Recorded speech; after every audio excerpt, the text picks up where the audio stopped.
paling besar nih, namanya Jami' Al-Khandaq. Itu ada tulisannya. Kemudian yang di atas ada beberapa tempat-tempat yang masih ada bangunan reruntuhan, itu pos-pos penjagaan, bekas-bekas benteng, benteng penjagaan yang dijaga oleh para sahabat. Itu kurang lebih ada 7 nih. Artisnya kayak Salman Al-Farisi, dan itu juga dijadikan masjid. Jadi ada posnya Salman Al-Farisi, kemudian Abu Bakar, Umar, Ali, Fatimah, sama yang paling besar nih aslinya penjagaannya dari sahabat Al-Fatah yang sekarang menjadikan bukan paling menjadi sebelah atas. Nanti di pas lewat kita kanan masih kelihatan bekas reruntuhan perang. Jadi idenya apa? Idenya yaitu membangun parit yang mengelilingi kota Madinah. Jadi kalau dengan buka map kota Madinah, terutama Masjid Nabawi itu kanan kirinya ada bukit. Satu bukit Silah, yang satunya lagi ada bukit yang sama dengan Uhud.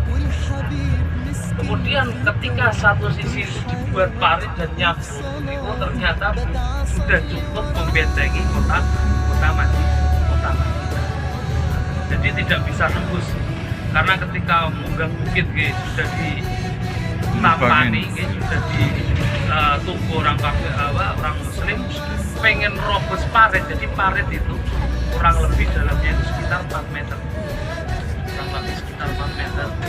Nah, sekarang paritnya di mana? Sudah dibrok, sudah diratakan, dibuat jalan. Kok cuma orang parit rendah? Masjid Nabawi itu aslinya juga tempatnya nggak rata, karena di bawahnya itu juga dijadikan jalan terowongan. Sudah dibrok, sudah diratakan. Tapi kalau di map itu bisa dikira-kira ya, menyambung dari bukit Uhud sampai bukit Silah, kurang lebih lebarnya 4 meter. Dan Rasulullah pada saat itu ikut bangun parit itu sendiri. Melu macul, ikut macul, ikut nganggo doser, nganggo biku, tapi menggunakan alat-alat manual. Kemudian di akhir cerita jadi 10.000 pasukan itu selama sebulan itu mencoba nembus kota Madinah, nggak bisa.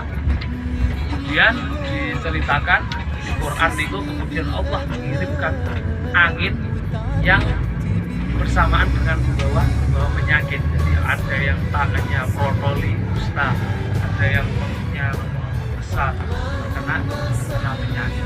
Kemudian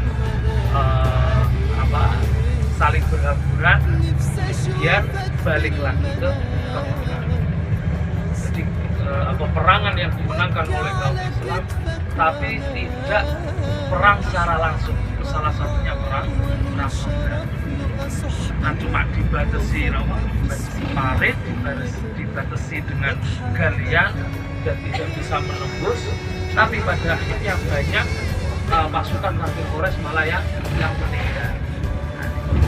Ide dari sahabat Salman Al-Farisi. Jadi memang Madinah termasuk Mekah juga, memang orang-orang terdahulu itu kalau mencari tempat untuk berlindung selalu menggunakan geografis juga. Maksudnya kalau bisa diusahakan itu di antara 2 bukit. Kalau enggak ada pembatasnya sungai atau apa, termasuk Ka'bah. Ka'bah itu juga lokasinya di tengah bukit, jadi kayak di tengah mangkok. Jadi secara tidak langsung bukit yang ada itu menjadi benteng alami dari serangan musuh atau serangan orang kafir Quraisy. Alhamdulillahirabbil. Jadi kita telah mengunjungi beberapa tempat bersejarah, dari Masjid Quba, kemudian kita ke Jabal Uhud, melewati Masjid Qiblatain, kemudian kita melewati Masjid Qondar dengan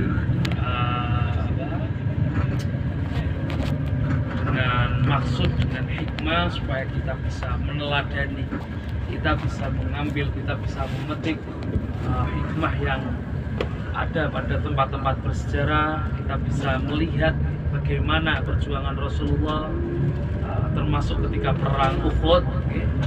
Saya ceritakan tadi bagaimana perjuangan Rasulullah ketika harus mengalami kekalahan.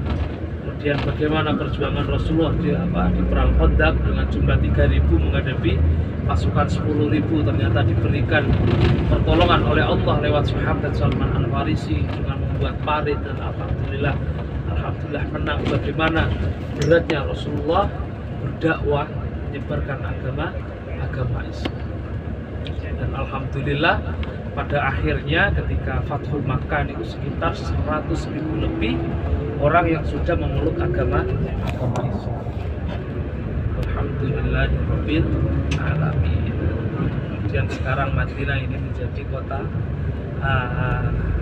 yang diberkahi atau Madinatul Nabi, di mana Nabi dimakamkan di kota Madinah.